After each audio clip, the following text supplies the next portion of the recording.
Hello dears, ഇന്ന് ഞാൻ Aussie special brinjal fry ആണ് ഉണ്ടാക്കാൻ പോകുന്നത്. അതിന് വേണ്ടിയിട്ട് ഞാൻ 2 ബ്രിഞ്ചോൾ എടുത്ത് ഒരു അത്യാവശ്യം കനം കുറച്ച് വട്ടത്തിൽ അരിഞ്ഞ് വെച്ചിട്ടുണ്ട്. ഇനി ഇതിലേക്ക് നമുക്ക് ആവശ്യമായിട്ടുള്ള മസാലകൾ ചേർക്കാം.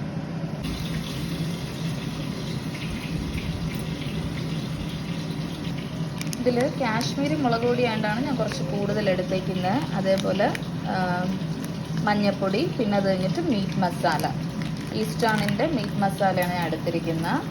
അതിനുശേഷം നമുക്ക് കുറച്ച്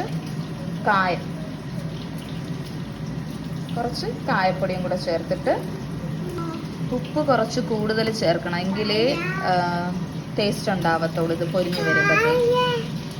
അതിൽ ഓസി നാരങ്ങയാണ് ചേർത്തേക്കുന്നത്. ഞാനിതിൽ വിനാഗിരിയാണ് ചേർക്കാൻ പോകുന്നത്. നമുക്ക് എന്തെങ്കിലും ഒരു മാറ്റമൊക്കെ വേണ്ടേ, നമ്മുടേതായ ഒരു സ്പെഷ്യൽ സിഗ്നേച്ചർ എല്ലാ സാധനത്തിനും വേണമല്ലോ. അതുകൊണ്ട് ഞാൻ ഇതിലേക്ക് കുറച്ച് വിനാഗിരിയാണ് ചേർത്തിരിക്കുന്നത്. ഇനി ഇതെല്ലാം കൂടെ നല്ല രീതിക്ക് മിക്സ് ചെയ്ത് വഴുതനങ്ങയിൽ തേച്ച് പിടിപ്പിക്കാം. ഇനി ഇതിലോട്ട് കുറച്ച് എണ്ണയും കൂടെ ഒഴിച്ചിട്ടാണ് നമ്മൾ ഇളക്കാൻ പോകുന്നത്, മിക്സ് ചെയ്ത് വയ്ക്കാൻ പോകുന്നത്.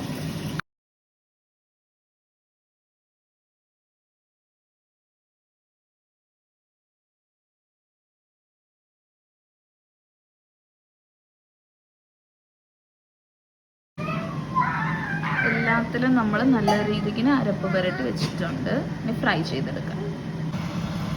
ഇനി നമ്മൾ കുറച്ച് ബട്ടറാണ് ചേർത്ത് കൊടുക്കാൻ പോകുന്നത്. എണ്ണയെക്കാളും ടേസ്റ്റ് ബട്ടറിനാണ്, അതുകൊണ്ടാണ് ബട്ടർ ചേർത്ത് കൊടുക്കുന്നത്. ബട്ടർ ചേർത്തിട്ടാണ് ഇത് പൊരിക്കാൻ പോകുന്നത്, വറുത്തെടുക്കാൻ പോകുന്നത്. ഇത് അധികം എണ്ണയിൽ മുങ്ങി പൊരിക്കേണ്ടതല്ല.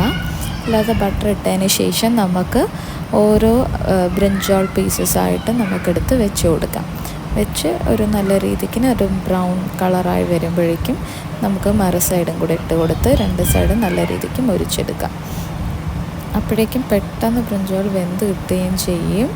അത് കണക്ക് തന്നെ നല്ല ക്രിസ്പി അല്ല, നല്ല സോഫ്റ്റ് തന്നെ ആയിരിക്കുള്ളൂ. മസാലയൊക്കെ നല്ല പിടിച്ച് നല്ല ടേസ്റ്റ് ആയിരിക്കും. ബട്ടറിൽ തന്നെ ട്രൈ ചെയ്ത് നോക്കണം, എങ്കിൽ തന്നെ ഇത്ര ടേസ്റ്റ് കിട്ടത്തുള്ളൂ. എണ്ണയെക്കാളും ടേസ്റ്റ് ബട്ടറിനാണ്. അതങ്ങനെയൊന്ന് വെച്ചിട്ട് ഒന്ന് ട്രൈ ചെയ്ത് നോക്കൂ.